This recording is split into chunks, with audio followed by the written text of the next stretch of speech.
Wild Rhythms. I'm Terrence Anderson. I have a very, very special guest in the studio with me this evening, a friend of mine. We go back more than 3 decades. It gives me great pleasure to introduce you to Mr. Rod Suda. How you doing? Pretty good, brother. Good to be here. It is a pleasure. I finally relented, and I'm on. Well, I'm glad to have you. I truly am. And I know you fairly well, but there's a whole lot of stuff about you that I'm sure that I don't know. And as this is a biographical portrait, I'd like to begin with your early years, because you've been doing theater for a long time. Yes, I have. And in case you are not aware, Rod is an actor. Yeah, an actor and a playwright, a director? Songwriter. Songwriter? Yeah. You do it all? Music producer. Radio, that is. Yeah, and you've done a lot of that. And I want to talk about the radio as well, but let's begin in the early years. When you were a youngster, you started doing theater at an early age, didn't you? Yes, I did. I was working at a place on 22nd Street behind Sears, the old Sears. See, this is dating me. Going way This is really back. dating me. It's called the Talent Opportunity Workshop. Okay. And I met a woman there, Mozella Mitchell, and they were doing Amy Cesaire's Season in the Congo about the rise and fall of Patrice Lumumba. And how old were you then? I was probably about 15 years old. Wow.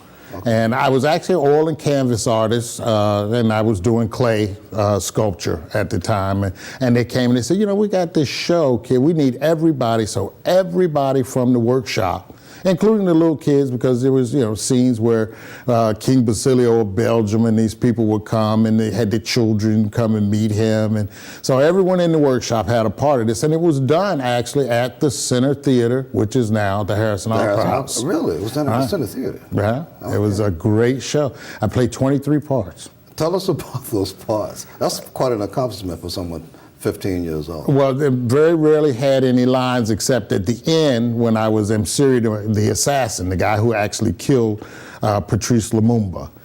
There was a character, but I was like an airplane pilot, as King Basilio of Belgium, a representative of the press. Just thousands of 23 different little entities. It felt like thousands, right? It felt like thousands because they kept piling these costumes on and piling the costumes on. At one point, I come out as King Basilio of Belgium, and they have the King Basilio of Belgium visits, and I see these people in the wings. While you're on stage? Yeah, while I'm on stage, and they're all motioning.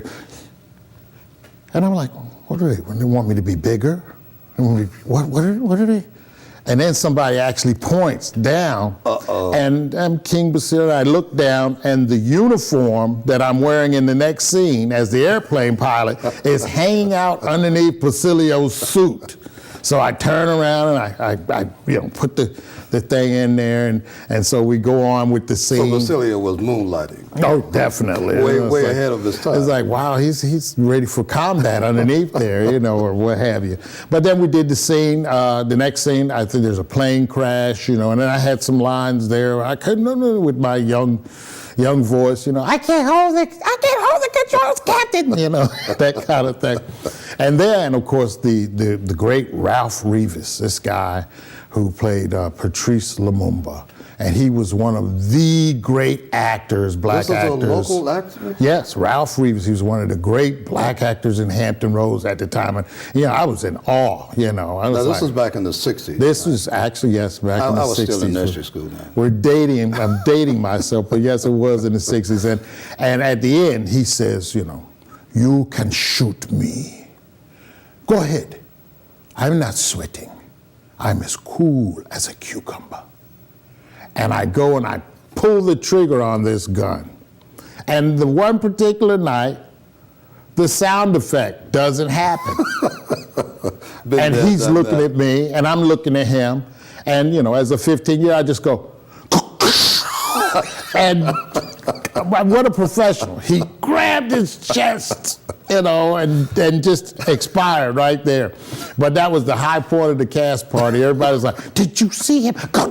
He was great with that, And I remember the show because we were talking before, right. They had these albums they were giving out. Stevie Wonder, Diana Ross's solo album, Diana Ross and the Supremes. I wound up getting the Undisputed Truth. Who's that? That is familiar. That is the old Motown group, and I think later in life. I'm sorry, the name of the group was The Undisputed Truth. Wow. It was an old Motown group. Okay. And I can't even remember, it got me going in circles is one of their, was that their was Friends big. of Distinction that did. Oh, that's what it was, the Yeah. Friends of Distinction. Okay. Well then, that's what I That's got. Cuba Gooding Sr. He Oh. was in the Friends of Distinction. Okay, yeah, I Bit of got that. trivia. I got that. Okay. Friends of Distinction. See, So I was you went confusing. from what was it, the name of the theater again there? No, that was the CLW? Talent Opportunity Workshop. Okay. And then when I left there, by the time I got into Granby High School, I was also in the band. I played drums and percussion at Blair Middle. I did 1 year at Maury, and then busing came in, and I wound up going to Granby. And there were too many people in the band. You had to select a different instrument or something. And so I played football, and I, went into the drama club. It was after I broke my hand recovering a fumble, I decided, okay, this is not for me. So I went to the drama department, and there we, Betty Hoover was our instructor. Yeah, well, a lot of people were very inspirational to me, and I try and always remember the people who inspired me and to give them, I think that I'm not going to say I think she is no longer with us. I'm not sure for certain. I know I talked to her son, who's a friend of mine on Facebook from time to time. But I did Good Man Charlie Brown. I played Snoopy at Granby. Right. And I played El Gallo in the Fantastics. Oh, you did that in high school? Yes. Oh, yes, okay. and we always at Granby did our shows at the school, and then we went out into the community and did them at the Little Theater of Norfolk, at Tidewater Dinner, at Cavalier.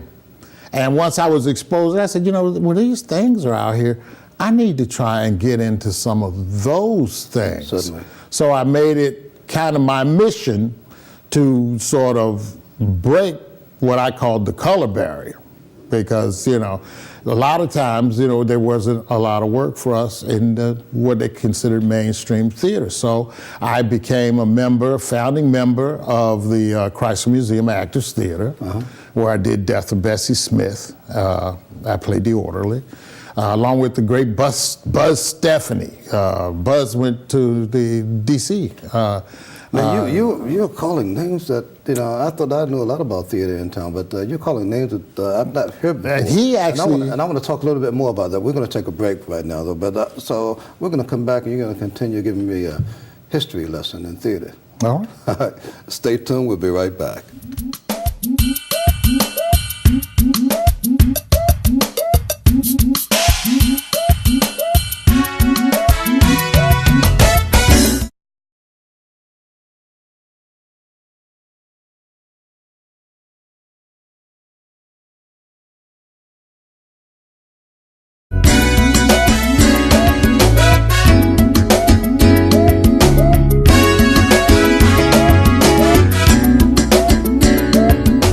Welcome back to Bar Rhythms, talking to a very good friend of mine, a talented, gifted actor and director, again, Rod Suter.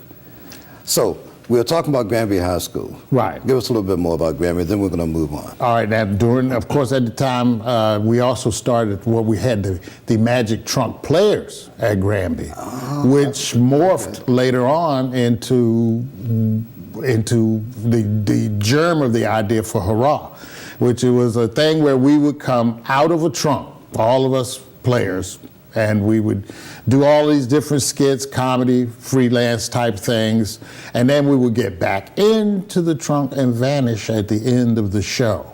Norfolk used to, at that time, had a competition yearly, I think all of Hampton Roads, about theater, and we would all show up to Tidewater Dinner Theater, somewhere like that, and they had these competitions where everybody presented a one-act play, and us being rebels, the rebels that we were at Granby, we decided we're not doing a one-act play, we're doing this Magic Trunk thing. And like I said, it was improv, pantomime, it was all kinds of special stuff, but we went around, we did that, and then of course, By the Skin of Our Teeth. Yes. With the Antrobuses. We did that show also, and now, but at some point you started doing theater at what was the Stage Down Under and Chrysler Museum Theater. Right. Well, what happened was Stage Down Under being at Chrysler Hall. Right. A friend of mine actually told me that this lady, Billy Feddersen, was looking for people to do this plays for living. It was Billy rather than Stan Feddersen. Yes, Okay. I met Billy first, Okay. and she had this troupe, and we went out to churches and different places, and we did this show, I remember, called For Sale, about black people buying a house in a white neighborhood. And we would go to the different congregations and do the show rather, and then after the show, they would have a forum about how they felt about black people moving into the neighborhood or about integration. And there were a lot of shows like that. This was in the 60s or This 70s? was in the 70s then. Right. And then, of course, by meeting Billy, I was able to meet Stan and then able to hang out at the Norfolk Theater Center, which became the Stage Down Under. And the Theater Center is the old library that is in down the street from the YWCA there, where the Khedive Temple is back there. And you go upstairs and you see a show, and I remember seeing... okay, I know you're talking about. Yeah, I remember seeing Oh Dad, Poor Dad, Mommy's Dead, and you buried him in the basement or what have you. So I got a chance to meet a lot of different people, and they kind of let me hang around, build sets, do different things. And by watching these actors work, you were exposed to, what the craft was. Right. And of course, that led into me becoming a founding member of the Chrysler Museum Theater, which was Walter Chrysler's baby. And we did maybe two seasons there.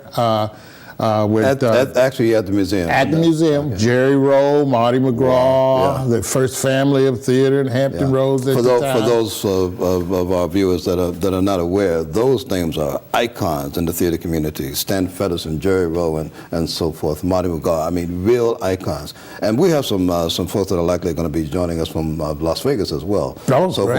For our Las Vegas viewers, these people in the Norfolk community were real theatrical icons. But go right ahead. So I got a chance to be exposed to them and watch them work. Wally Dole directed me. And I'm just name dropping here. Names are just popping into my head. I don't know why. But Wally Dole directed me in the Death of Bessie Smith and the great Stephanie Rula. She was a fantastic actress that played the nurse who would chide the orderly. Let me ask you something, Rodney. You are a very seasoned, prolific actor. Is there, you probably have a catalog of maybe 60 to 70 different shows, at least that you've done. Is there one show that stands out more than any other? And if so, what might that show be? For me, it was when I did Gospel at Colonus at Old Dominion University. Why Gospel at Colonus? I just loved playing Preacher Oedipus. I loved the music. I loved the whole feel of it. I just felt like it was a very powerful role. Give me a one-sentence description of that show for our viewers. How would you describe Gospel at Colonus? It is Oedipus set to gospel. Oh, that's a fair description. Okay. That's basically what it is. And you played? I played the preacher Oedipus. There are two Oedipuses. There's a singer Oedipus who sings the part, and then there's preacher Oedipus. Now, I wound up playing preacher Oedipus because I just walked in. Here's a guy that plays Snoopy and Good Man Charlie Brown, a guy on the Fantastics. I did the Apple Tree where I played Zanbar. I can't remember the character's name. That was a long time ago. Anyway, here I walk in and they go, okay, Mr. Suter, now we want you to sing. And I went, no, I don't. I don't sing. I just don't, because I was just like, okay, I don't. And then, of course, when the show was happening, we had this great gospel quintet on stage. and they were singing the thing where Oedipus comes and he's trying to get in close, and there's stop. Do not go on, you know. And I'm standing up there at my dais as the minister. Woo, woo, woo, you know, I'm really into it. And the director comes to me and she goes, "Mr. Studer, you lied to me." And I said, "What do you mean I lied to you?" She says, "You are singing with that quintet." I said, "I didn't say I couldn't sing. I said I don't." There's a difference. So why is that particular character so important to you? Why is it so memorable? We had a full gospel choir. Just the caliber of people. Timberly Hill, who is on Marry Me Now and out in L.A. working, and I'm so proud of her. She was my daughter. She played Antigone in the story. Yes. And so it was just a fantastic production, and it was very inspiring for me. What was that show that we Plus, did? Morgan Freeman played that role on Broadway, so really? I felt very honored Okay. to try and feel. What was the South African piece that we did with you and Pedro Abad? Oh, we created Antigone. The Island. The Island. That was Yeah. The Island by Ethel Fuller. Island, yes. Okay, we're going to take another break, and then we're going to talk a bit more about your work at the Virginia Stage Company, the #1 regional theater in Hampton Roads. Stay tuned.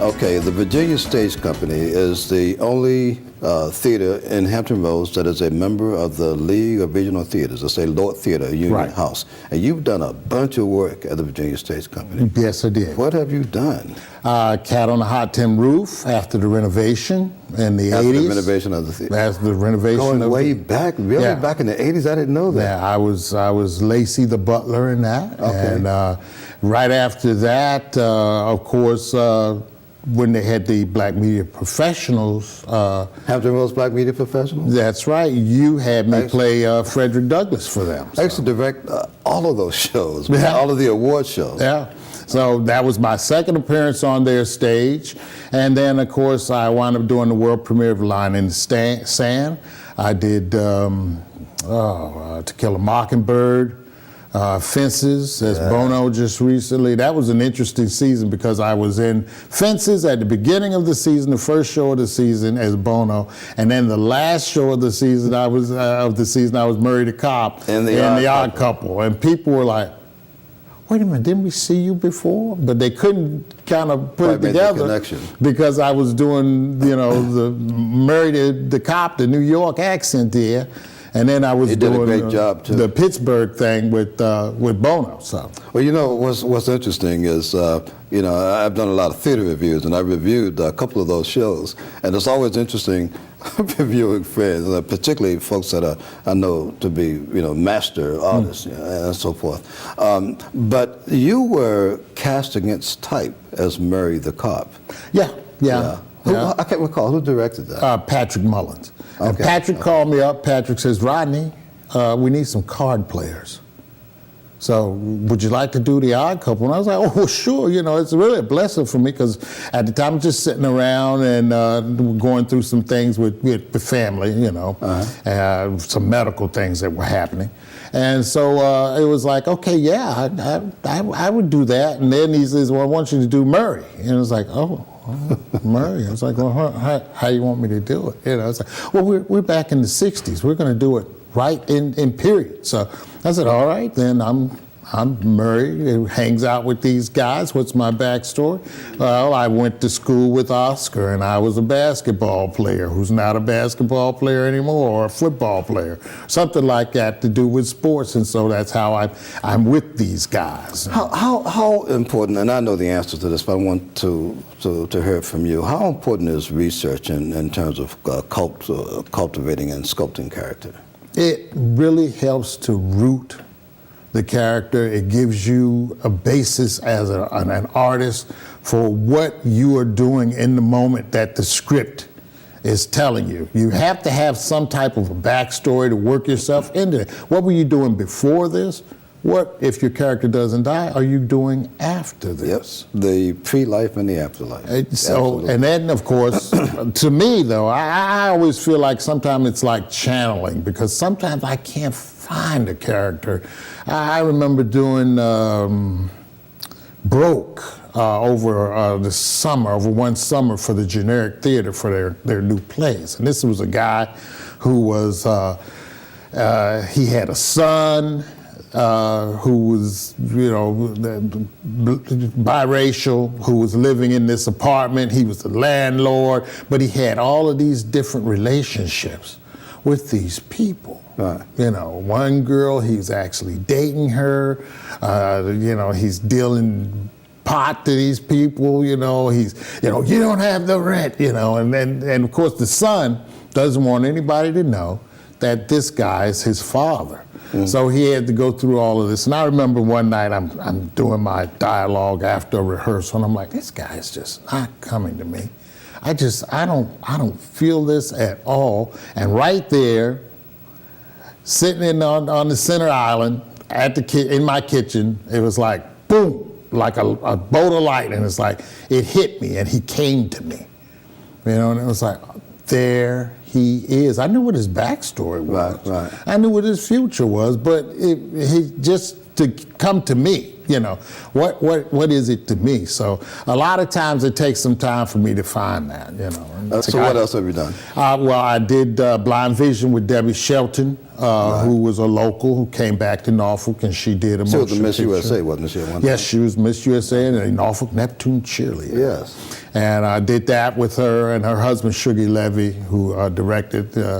I got a chance to meet Ned Beatty in that one, and Robert Vaughn, and Lenny Van Dolen. So, it was good. It's just like with tracks, I got a chance to meet Priscilla Barnes, Robert Davi. I met Robert Davi, and I'm going, oh, it's Robert Davi. Oh. And he's looking at me going, you're the stage actor. What, are you kidding me? Oh. I'm in awe of you. I'm like, oh, me, I'm nobody. I'm just, I go out, I trod the boards every night, and, and then I go out and party. I was like, that's about it. But you're Robert Davi, and everybody, when I got there, it was like, ladies and gentlemen, the stage actor is on the set. I was like, oh, man, wow. This is trouble. Made a big deal. So now you directed a bit as well.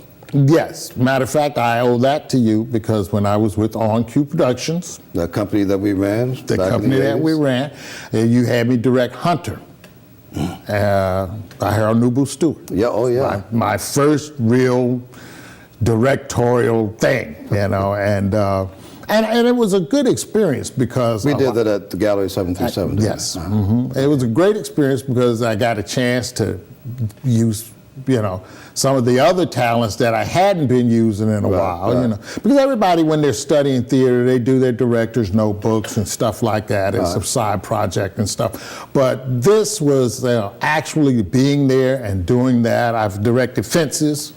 You directed me in Fences. Yes, I did. Yeah. I directed you in Seven Guitars also. Seven Guitars, yes. Now, also, I've...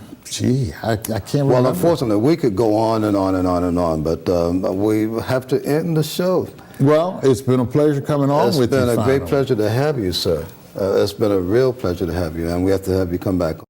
Guys, we want to thank you for joining us for this edition of Biorhythms, and please tell all your friends about this exciting program happening right here in Hampton Roads, Virginia, being distributed across the country very soon. Thank you so very much.